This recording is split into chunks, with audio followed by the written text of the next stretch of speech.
You're ready to become part of the 10th annual awards dinner, and at which we recognize some of the people in the field and in our organization who have accomplished noteworthy achievements.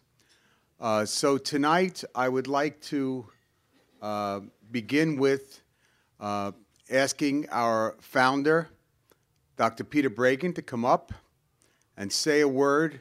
No, I'm not getting an award. It's not getting an award.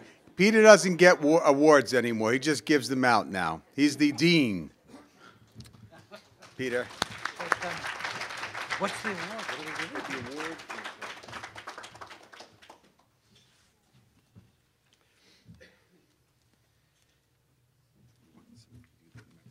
Yep, no, I got it. This is impromptu, but not impromptu. This is the award of the International Center for the Study of Psychiatry. We're recognizing their achievements even though they were unable to join us for the conference through a variety of circumstances. This award that I'm presenting right now in absentia says the International Center for the Study of Psychiatry and Psychology presents its 2007 Distinguished Humanitarian Award to Janice Hill for her selfless and caring service to families and children. Janice speaks an interesting language. She's from Edinburgh, and I tried to understand what they were saying during a visit. This was 5 years ago. I had a chance to visit with them. I first met Janice Hill through this organization. Peter had expanded this truly international, and there was quite a group of wonderful people in the United Kingdom who I was first meeting. This was around, actually 2002. So I guess now I'm telling a Janice Hill story. Janice was mentored by Dr. Steve Baldwin. And where's Dave Stein? Dave's here. Okay, so we're honoring the spirit of Stephen Baldwin as well. Dr. Steve Baldwin died tragically in a train crash at the age of 39, and this was, what, 4 years ago? So it wasn't too long after that I met Janice.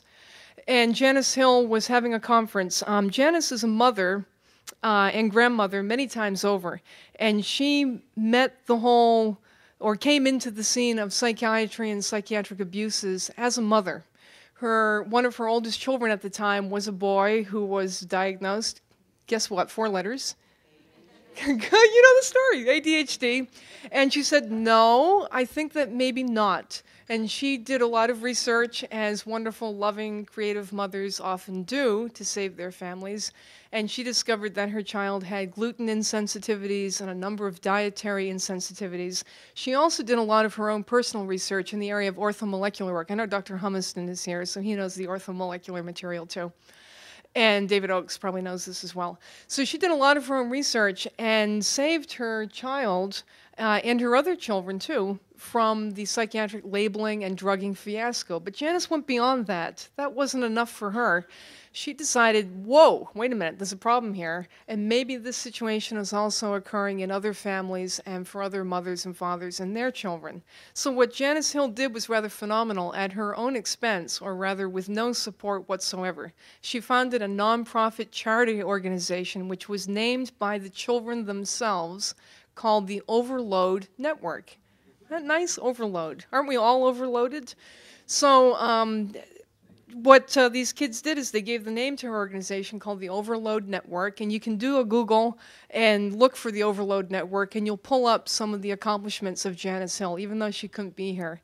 I first met her in 2002 when I was invited over to a brief conference, and then subsequently again 2 years later, Dave was there. And these wonderful people that are part of this, this network, and these Scottish people really are interesting characters, and I almost understand some of their language, but it is a different English.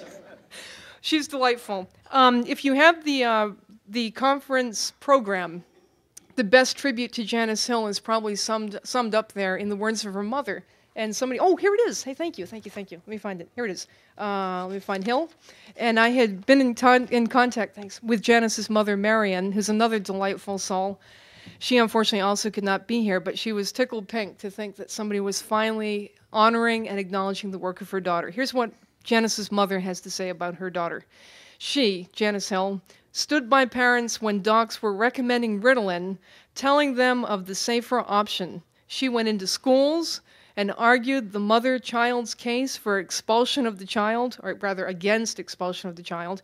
She fought doctors, I love that. She fought schools, social work departments, anyone who would listen. She took on the drug companies, anyone who was anyone. She went to Parliament, and this is true, she went to the Scottish Parliament and argued for the parents, all at her own cost. Finally, she never made a penny from all of the years of her work. This was 25 years of work.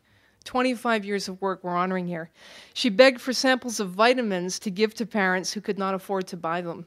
This is the kind of self-sacrificing person that I'm delighted to see. I'm delighted to know her. I feel good just standing here talking about her. Janice is almost completely blind now. Had she been here, she was going to be traveling over with a companion to actually help her negotiate the travel. And unfortunately, at the last moment, she couldn't come because she developed a clot in her leg and it became unsafe for her to fly to be with us. So for all these reasons, you're not going to have the privilege of knowing this wonderful person.